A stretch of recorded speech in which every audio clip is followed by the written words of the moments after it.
15 লক্ষ টাকা করে দেবার কথা ছিল, কিন্তু কেউ কি রয়েছেন যারা 1 লক্ষ টাকা বা 15,000 টাকা বা নিটের পক্ষে 15 পয়সা পেয়েছেন? কেন্দ্রের বিজেপি সরকারকে খোঁচা দিয়ে ভোটারদের উদ্দেশ্যে এমনই প্রশ্ন ছুড়ে দিলেন প্রাক্তন মুখ্যমন্ত্রী মানিক সরকার। বৃহস্পতিবার হেজামারাতে এক নির্বাচনী জনসভাতে বক্তব্য রাখছিলেন মানিক সরকার। সেখানে ভোটারদের তিনি জিজ্ঞাসা করেন তাদের ব্যাংক অ্যাকাউন্টে টাকা ঢুকেছে কিনা। এরপর তিনি বলেন প্রতারণা, প্রবঞ্চনা এবং মিথ্যে প্রতিশ্রুতি দেওয়া হয়েছিল ভোটারদের।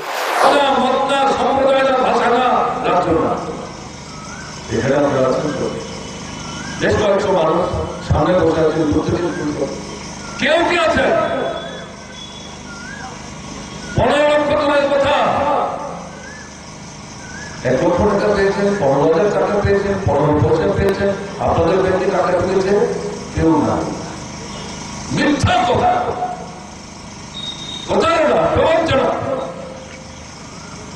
আর কি জানালাম, যা প্রতিশ্রুতি দিয়েছে, আমি প্রধান কয়েকটা প্রতিশ্রুতি বললাম, বাকি প্রতিশ্রুতি দিলে তো 1 ঘন্টা বলবো, আমি এখন সময় নেব না, প্রতিশ্রুতির খেলাপ করছে। এদিন হেজামারাতে মানিক সরকার বিজেপির প্রতিটি প্রতিশ্রুতি ধরে ধরে আক্রমণ শানান কেন্দ্রীয় সরকারের বিরুদ্ধে। বলেন এদেশে যুবক যুবতীর সংখ্যা বেশি, এরা কাজ খুঁজছেন।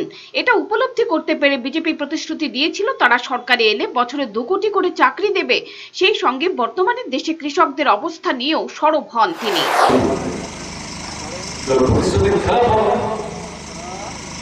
কেন কৃষক আত্মহত্যা করে? সরকার সাহায্য করে না বলেন, ফসল বিক্রি করতে পারে না বলেন, কম দামে ফসল বিক্রি করতে বন্ধ হয় বলেন, জমি বন্ধক রেখে টাকা দিয়ে যে ফসল ফলানো, কম দামে বিক্রি করে যে পয়সা আছে, 2 মাসের খাবারের পয়সা থাকে না, সে জমি, স্ত্রী, মেয়ে, সোনা, দানা, কাঠ পয়সা, এগুলো বন্ধক, এগুলো উদ্ধার করতে গিয়েই তো টাকা চলে যায়। খাবেন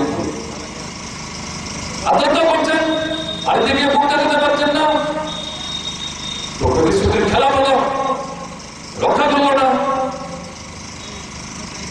আজকে প্রতিশ্রুতি দিয়েছিলেন দেশে বড় সমস্যা বেকার সমস্যা, কৃষি এবং কৃষকের সংকটের পরে সবচেয়ে বড় জাতীয় সমস্যা হচ্ছে বেকার সমস্যা। এটা জাতটা, ধর্মনা, বর্ণনা, সম্প্রদায়ের দল না।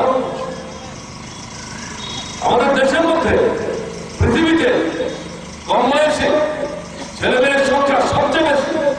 100 জনের মধ্যে 55 জন যাদের বয়স 30-32-এর নিচে। মানিক সরকার বলেন বিজেপির লোকজন যখন ভোট চাইতে আসবে তখন তাদের জিজ্ঞাসা করুন 2014 সালে লোকসভা নির্বাচনের আগে যেসব প্রতিশ্রুতি দেওয়া হয়েছিল তার কি কি পূরণ হয়েছে। তাদের জিজ্ঞাসা করুন প্রতিশ্রুতি কেন পূরণ হলো না। মানিক সরকার বলেন দেশ না বাঁচলে মানুষ বাঁচবে না। এবারে লড়াই দেশ বাঁচানোর লড়াই।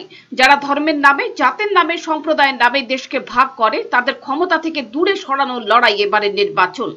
এদিনে নির্বাচনী সভায় বক্তব্য রাখেন প্রণব দেববর্মাও। পশ্চিম ত্রিপুরা আসনে সিপিআইএম প্রার্থী শঙ্কর প্রসাদ দত্তের সমর্থনে আয়োজিত হয়েছিল এই সভা। ব্যুরো রিপোর্ট, চ্যানেল দিনরাত।